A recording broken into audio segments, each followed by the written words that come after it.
ओम नमो भगवते वासुदेवाय। गीता सार 39वां श्लोक। यहाँ मैंने वैश्लेषिक अध्ययन द्वारा इस ज्ञान का वर्णन किया है। अब निकास भाव से कर्म करना बता रहा हूँ, उसे सुनो।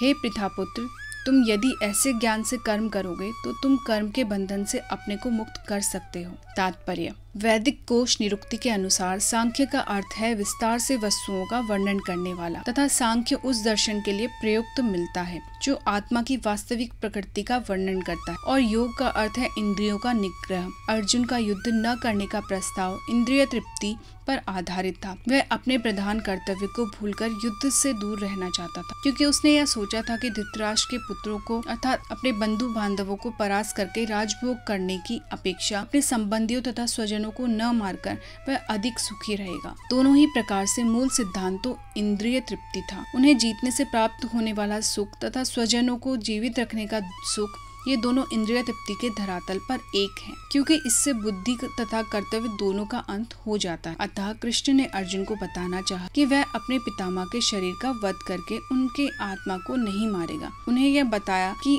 उनके सहित सारे जीव शाश्वत प्राणी हैं। वे भूतकाल में प्राणी थे, वर्तमान में भी प्राणी रूप में हैं और भविष्य में भी प्राणी बने रहेंगे, क्योंकि हम सब शाश्वत आत्मा हैं। हम विभिन्न प्रकार से केवल अपने शारीरिक परिधान बदलते रहते हैं, और इस भौतिक वस्त्र के बंधन से मुक्ति के बाद भी हमारी पृथक सत्ता बनी रहती है। भगवान कृष्ण द्वारा आत्मा तथा शरीर का अत्यंत विशद वैश्लेषिक अध्ययन प्रस्तुत किया गया है, और निरुक्ति कोश की शब्दावली में इस विशद अध्ययन को यहाँ सांख्य कहा गया है। इस सांख्य को नास्तिक कपिल के सांख्य दर्शन से कोई सरोकार नहीं है। इस नास्तिक कपिल के सांख्य दर्शन से बहुत पहले भगवान कृष्ण के अवतार भगवान कपिल ने अपनी माँ देवहूति के समक्ष श्रीमद् भागवत में वास्तविक सांख्य दर्शन पर प्रवचन किया था। उन्होंने स्पष्ट बताया था कि पुरुष या परमेश्वर क्रियाशील है और वे प्रकृति पर दृष्टिपात करके सृष्टि की उत्पत्ति करते हैं। इसको वेदों ने तथा गीता ने स्वीकार किया है। वेदों में वर्णन मिलता है कि भगवान ने प्रकृति पर दृष्टिपात किया और उसमें आणविक जीवात्माएं प्रविष्ट कर दी। वे सारे जीव भौतिक जगत में इंद्रिय तृप्ति के लिए कर्म करते रहते हैं और माया के वशीभूत होकर अपने को भोक्ता मानते रहते हैं। इस मानसिकता की चरम सीमा भगवान के साथ सायुज्य प्राप्त करना है। यह माया अथवा इंद्रिय तृप्ति जन्य मोह का अंतिम पाश है, और अनेक जन्मों तक इस तरह इंद्रिय तृप्ति करते हुए कोई महात्मा भगवान कृष्ण यानी वासुदेव की शरण में जाता है, जिसमें परम सत्य की खोज पूरी होती है। अर्जुन ने कृष्ण की शरण ग्रहण करके पहले ही उन्हें गुरु रूप में स्वीकार कर लिया है। फलस्वरूप कृष्ण अब उसे बुद्धि योग या कर्म योग की कार्य विधि बताएंगे, जो कृष्ण की इंद्रिय तृप्ति के लिए किया गया भक्ति योग है। यह बुद्धि योग अध्याय 10 के 10वें श्लोक में वर्णित है, जिसमें उन भगवान के साथ प्रत्यक्ष संपर्क बताया गया है जो सबके हृदय में परमात्मा रूप में विद्यमान है। किंतु ऐसा संपर्क भक्ति के बिना संभव नहीं है। अतः जो भगवान की भक्ति या दिव्य प्रेमा भक्ति में या कृष्ण भावनामृत में स्थित होता है, वही भगवान की विशिष्ट कृपा से बुद्धि योग की यह अवस्था प्राप्त कर पाता है। अतः भगवान कहते हैं कि जो लोग दिव्य प्रेमवश भक्ति में निरंतर लगे रहते हैं, उन्हें ही वे भक्ति का विशुद्ध ज्ञान प्रदान करते हैं। इस प्रकार भक्त सरलता से उनकी चिदानंदमय धाम में पहुंच सकते हैं। इस प्रकार इस श्लोक में वर्णित बुद्धि योग भगवान कृष्ण की भक्ति है, और यहाँ पर उल्लेखित सांख्य शब्द का नास्तिक कपिल द्वारा प्रतिपादित अनीश्वरवादी संख्या योग से कुछ भी संबंध नहीं है। अतः किसी को यह भ्रम नहीं होना चाहिए कि यहाँ पर उल्लेखित सांख्य योग का अनीश्वरवादी सांख्य से किसी प्रकार का संबंध है। न ही उस समय उसके दर्शन का कोई प्रभाव था, और न कृष्ण ने ऐसी ईश्वर विहीन दार्शनिक कल्पना का उल्लेख करने की चिंता की। वास्तविक सांख्य दर्शन का वर्णन भगवान कपिल द्वारा श्रीमद् भागवत में हुआ है, किंतु वर्तमान प्रकरणों में उस सांख्य से कोई भी सरोकार नहीं है। यहाँ सांख्य का अर्थ है शरीर तथा आत्मा का वैश्लेषिक अध्ययन। भगवान कृष्ण ने आत्मा का वैश्लेषिक वर्णन अर्जुन को बुद्धि योग या कर्मयोग तक लाने के लिए किया। अतः भगवान कृष्ण का सांख्य तथा भागवत में भगवान कपिल द्वारा वर्णित संख्या एक ही है। ये दोनों भक्ति योग हैं। अतः भगवान कृष्ण ने कहा कि केवल अल्पज्ञ ही सांख्य योग और भक्ति योग में भेदभाव मानते हैं। निसंदेह अनीश्वरवादी सांख्य योग का भक्ति योग से कोई संबंध नहीं है। फिर भी बुद्धिहीन व्यक्तियों का दावा है कि भगवत गीता में अनीश्वरवादी सांख्य का ही वर्णन हुआ है। अतः मनुष्य को यह जान लेना चाहिए कि बुद्धि योग का अर्थ कृष्ण भावनामृत में पूर्ण आनंद तथा भक्ति के ज्ञान में कर्म करना है। जो व्यक्ति भगवान की दृष्टि के लिए कर्म करता है, चाहे वह कर्म कितना ही कठिन क्यों न हो, वह बुद्धि योग के सिद्धांत के अनुसार कार्य करता है और दिव्य आनंद का अनुभव करता है। ऐसी दिव्य व्यवस्था के कारण उसे भगवत कृपा से स्वतः संपूर्ण दिव्य ज्ञान प्राप्त हो जाता है और ज्ञान प्राप्त करने के लिए अतिरिक्त श्रम किए बिना ही उसकी पूर्ण मुक्ति हो जाती है। कृष्ण भावना भावित कर्म तथा फल प्राप्ति की इच्छा से किए गए कर्म में विशेषतया पारिवारिक या भौतिक सुख प्राप्त करने की इंद्रिय तृप्ति के लिए किए गए कर्म में प्रचुर अंतर होता है। अतः बुद्धि योग हमारे द्वारा संपन्न कार्य का दिव्य गुण है। 40वां श्लोक। इस प्रयास में न तो हानि होती है न ही हाश, अपितु इस पद पर की गई अल्प प्रगति भी महान भय से रक्षा कर सकती है। कर्म का सर्वोच्च दिव्य गुण है। कृष्ण भावनामृत में कर्म या इंद्रिय तृप्ति की आशा न करके कृष्ण के हित में कर्म करना, ऐसे कर्म का लघु आरंभ होने पर भी कोई बाधा नहीं आती है, न कभी इस आरंभ का विनाश होता है। भौतिक स्तर पर प्रारंभ किए जाने वाले किसी भी कार्य को पूरा करना होता है, अन्यथा सारा प्रयास निष्फल हो जाता है। किंतु कृष्ण भावनामृत में प्रारंभ किया जाने वाला कोई भी कार्य अधूरा रहकर भी स्थायी प्रभाव डालता है। अतः ऐसे कर्म करने वाले को कोई हानि नहीं होती, चाहे वह कर्म अधूरा ही क्यों न रह जाए। यदि कृष्ण भावनामृत का 1% भी कार्य पूरा हुआ तो उसका स्थायी फल होता है, अतः अगली बार 2% से शुभारंभ होगा। किंतु भौतिक कर्म में जब तक 100% सफलता प्राप्त न हो तब तक कोई लाभ नहीं होता। अजामिल ने कृष्ण भावनामृत में अपने कर्तव्य का कुछ ही प्रतिशत पूरा किया था, किंतु भगवान की कृपा से उसे 100% लाभ मिला। यदि कोई अपना धर्म छोड़कर कृष्ण भावनामृत में काम करता है और फिर काम पूरा न होने के कारण नीचे गिर जाता है तो इससे उसको क्या हानि, और यदि कोई अपने भौतिक कार्यों को पूरा करता है तो इससे उसको क्या लाभ होगा। अथवा जैसा कि ईसाई कहते हैं, यदि कोई अपनी शाश्वत आत्मा को खोकर संपूर्ण जगत को पाले तो मनुष्य को इससे क्या लाभ होगा। भौतिक कार्य तथा उनके फल शरीर के साथ ही समाप्त हो जाते हैं, किंतु कृष्ण भावनामृत में किया गया कार्य मनुष्य को इस शरीर के विनष्ट होने पर भी पुनः कृष्ण भावनामृत तक ले जाता है। कम से कम इतना तो निश्चित है कि अगले जन्म में उसे सुसंस्कृत ब्राह्मण परिवार में या धनी मानी कुल में मनुष्य का शरीर प्राप्त हो सकेगा, जिससे उसे भविष्य में ऊपर उठने का अवसर प्राप्त हो सकेगा। कृष्ण भावनामृत में संपन्न कार्य का यही अनुपम गुण है। 41वां श्लोक। जो इस मार्ग पर चलते हैं वे प्रयोजन में दृढ़ रहते हैं और उनका लक्ष्य भी एक होता है। हे कुरुनंदन, जो दृढ़ प्रतिज्ञ नहीं है उनकी बुद्धि अनेक शाखाओं में विभक्त रहती है। तात्पर्य, यह दृढ़ श्रद्धा कि कृष्ण भावनामृत द्वारा मनुष्य जीवन की सर्वोच्च सिद्धि प्राप्त कर सकेगा व्यवसायत्मिका बुद्धि कहलाती है। श्रद्धा का अर्थ है किसी अलौकिक वस्तु में अटूट विश्वास। जब कोई कृष्ण भावनामृत के कार्यों में लगा होता है तो उसे परिवार, मानवता या राष्ट्रीयता में बंधकर कार्य करने की आवश्यकता नहीं होती। पूर्व में किए गए अशुभ अशुभ कर्मों के फल ही उसे सकाम कर्मों में लगाते हैं। जब कोई कृष्ण भावनामृत में संलग्न हो तो उसे अपने कार्यों के शुभ फल के लिए प्रयत्नशील नहीं रहना चाहिए। जब कोई कृष्ण भावनामृत में लीन होता है तो उसके सारे कार्य आध्यात्मिक धरातल पर होते हैं, क्योंकि उनमें अच्छे तथा बुरे का द्वैत नहीं रह जाता। कृष्ण भावनामृत की सर्वोच्च सिद्धि देहात्म बुद्धि का त्याग है। कृष्ण भावनामृत की प्रगति के साथ क्रमशः यह अवस्था स्वतः प्राप्त हो जाती है। कृष्ण भावना भावित व्यक्ति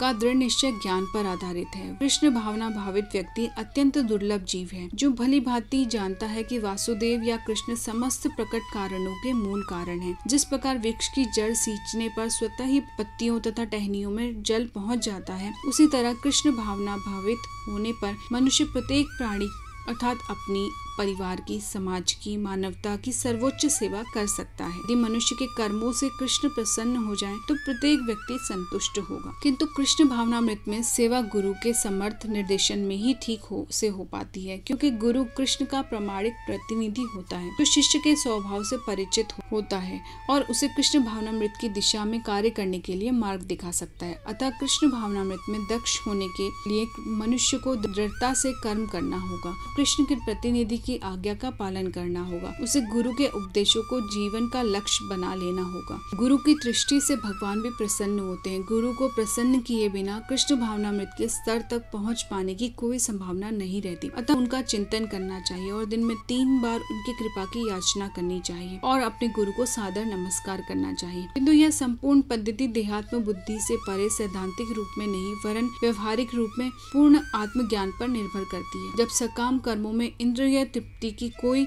संभावना नहीं रहती, जिसका मन दृढ़ नहीं है, वही विचित्र सकाम कर्मों की ओर आकर्षित होता है। 41वां श्लोक। अल्पज्ञानी मनुष्य वेदों के उन अलंकारिक शब्दों के प्रति आध्यात्मिक आसक्त रहते हैं जो स्वर्ग की प्राप्ति, अच्छे जन्म, शक्ति इत्यादि के लिए विविध सकाम कर्म करने की संस्तुति करते हैं। इंद्रिय तृप्ति तथा ऐश्वर्यमय जीवन की अभिलाषा के कारण वे कहते हैं कि इससे बढ़कर और कुछ नहीं है।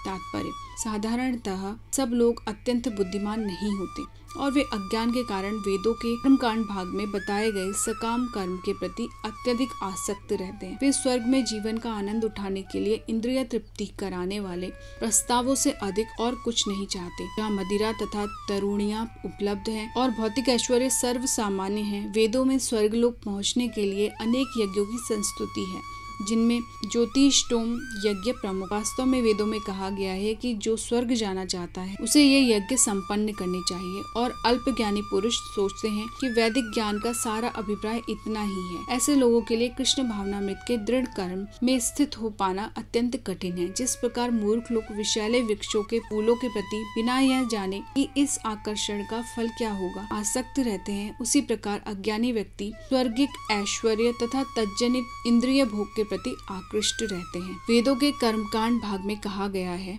जो लोग चातुर्मास तप करते हैं वे अमर तथा सदा सुखी रहने के लिए सोम रस पीने के अधिकारी हो जाते हैं। यहाँ तक कि इस पृथ्वी में भी कुछ लोग सोम रस के लिए अत्यंत इच्छुक रहते हैं, जिससे वे बलवान बने और इंद्रिय तृप्ति का सुख पाने में समर्थ हो। ऐसे लोगों को भव बंधन से मुक्ति में कोई श्रद्धा नहीं होती और वे वैदिक यज्ञों की तड़प भड़क में विशेष आसक्ति रखते हैं।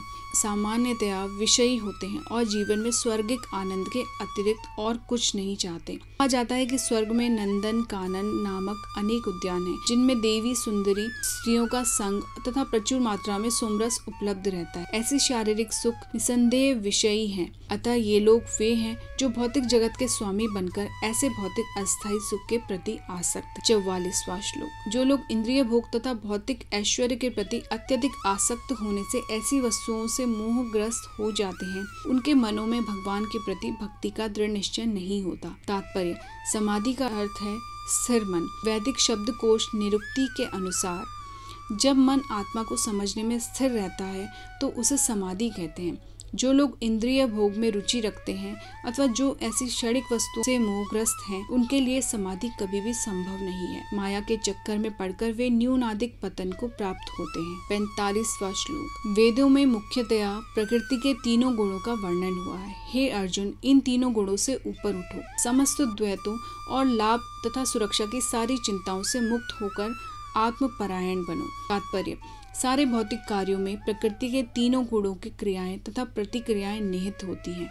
इनका उद्देश्य कर्म फल होता है, जो भौतिक जगत में बंधन का कारण है। वेदों में मुख्यतया सकाम कर्मों का वर्णन है, जिससे सामान्य जन क्रमशः इंद्रिय तृप्ति के क्षेत्र में उठकर आध्यात्मिक धरातल तक पहुंच सके। कृष्ण अपने शिष्य तथा मित्र के रूप में अर्जुन को सलाह देते हैं कि वह वेदांत दर्शन के आध्यात्मिक पद पर ऊपर उठे, जिसका प्रारंभ ब्रह्म जिज्ञासा अथवा परम आध्यात्मिकता पर प्रश्नों से होता है। इस भौतिक जगत के सारे प्राणी अपने अस्तित्व के लिए कठिन संघर्ष करते रहते हैं। उनके लिए भगवान ने इस भौतिक जगत की सृष्टि करने के पश्चात वैदिक ज्ञान प्रदान किया, जो जीवन यापन तथा भव बंधन से छूटने का उपदेश देता है। जब इंद्रिय तृप्ति के कार्य यथा कर्म कांड समाप्त हो जाते हैं तो उपनिषदों के रूप में भगवत साक्षात का अवसर प्रदान किया जाता है। ये उपनिषद विभिन्न वेदों के अंश हैं। उसी प्रकार जैसे भगवत गीता पंचम वेद महाभारत का एक अंग है, उपनिषदों से आध्यात्मिक जीवन का शुभारंभ होता है। जब तक भौतिक शरीर का अस्तित्व है, तब तक भौतिक गुणों की क्रियाएं प्रतिक्रियाएं होती रहती है। मनुष्य को चाहिए कि सुख दुख या शीत ग्रीष्म जैसी दैत्यताओं को सहन करना सीखे और इस प्रकार हानि और लाभ की चिंता से मुक्त हो जाए। जब मनुष्य कृष्ण की इच्छा पर पूर्णतः आश्रित रहता है तो यह दिव्य अवस्था प्राप्त होती है। 46वां श्लोक। एक छोटे से कूप का सारा कार्य एक विशाल जलाशय से तुरंत पूरा हो जाता है। इसी प्रकार वेदों के आंतरिक तात्पर्य जानने वाले को उनके सारे प्रयोजन सिद्ध हो जाते हैं। तात्पर्य। वेदों के कर्मकांड विभाग में वर्णित अनुष्ठानों एवं यज्ञों का ध्येय आत्म साक्षात्कार के क्रमिक विकास को प्रोत्साहित करना है और आत्म साक्षात्कार का ध्येय भगवत गीता के 15वें अध्याय में इस प्रकार स्पष्ट किया गया है। वेद अध्ययन का ध्येय जगत के आदि कारण भगवान कृष्ण को जानना है। अतः आत्म साक्षात्कार का अर्थ है कृष्ण को तथा उनके साथ अपने शाश्वत संबंध को समझना। कृष्ण के साथ जीवों के संबंध का भी उल्लेख भगवत गीता के 15वें अध्याय में हुआ है। जीवात्माएं भगवान के अंश स्वरूप हैं, अतः प्रत्येक जीव द्वारा कृष्ण भावनामृत को जागृत करना वैदिक ज्ञान की सर्वोच्च पूर्णावस्था है। हे प्रभु, आपके पवित्र नाम का जाप करने वाले भले ही चांडाल जैसे निम्न परिवार में क्यों न उत्पन्न हुआ हो, किंतु वह आत्म साक्षात्कार के सर्वोच्च पद पर स्थित होता है। ऐसा व्यक्ति अवश्य ही वैदिक अनुष्ठानों के अनुसार सारी तपस्याएं संपन्न किए होता है और अनेकानेक बार तीर्थ स्थानों में स्नान करके वेदों का अध्ययन किए होता है। ऐसा व्यक्ति आर्य कुल में सर्वश्रेष्ठ माना जाता है। अतः मनुष्य को इतना बुद्धिमान तो होना ही चाहिए कि केवल अनुष्ठानों के प्रति आसक्त न रहकर वेदों के उद्देश्य को समझे और अधिकाधिक इंद्रिय तृप्ति के लिए ही स्वर्ग लोक जाने की कामना न करे। इस युग में सामान्य व्यक्ति के लिए न तो वैदिक अनुष्ठान के समस्त विधि विधानों का पालन करना संभव है और न सारे वेदांत तथा उपनिषदों का सर्वांग अध्ययन कर पाना सहज है। वेदों के उद्देश्य को संपन्न करने के लिए प्रचुर समय, शक्ति, ज्ञान तथा साधन की आवश्यकता होती है। इस युग में ऐसा कर पाना संभव नहीं है, किंतु वैदिक संस्कृति का परम लक्ष्य भगवान नाम कीर्तन द्वारा प्राप्त हो जाता है, जिसकी संस्तुति पतितात्माओं के उद्धारक भगवान चैतन्य द्वारा हुई है। जब चैतन्य ने महान वैदिक पंडित प्रकाशानंद सरस्वती से पूछा कि आप वेदांत दर्शन का अध्ययन न करके एक भावुक की भांति पवित्र नाम का कीर्तन क्यों करते हैं, तो उन्होंने उत्तर दिया कि मेरे गुरु ने मुझे बड़ा मूर्ख समझकर भगवान कृष्ण के नाम का कीर्तन करने की आज्ञा दी तथा उन्होंने ऐसा ही किया और वे पागल की भांति भावोन्मत्त हो गए। इस कलयुग में अधिकांश जनता मूर्ख है और वेदांत दर्शन समझ पाने के लिए पर्याप्त शिक्षित नहीं है। वेदांत दर्शन के परम उद्देश्य की पूर्ति भगवान के पवित्र नाम का कीर्तन करने से हो जाती है। वेदांत वैदिक ज्ञान की पराकाष्ठा है और वेदांत दर्शन के प्रणेता तथा ज्ञाता भगवान कृष्ण हैं। सबसे बड़ा वेदांती तो वह महात्मा है जो भगवान के पवित्र नाम का जप करने में आनंद लेता है। संपूर्ण वैदिक रहस्यवाद का यही चरम उद्देश्य है। हरे कृष्णा।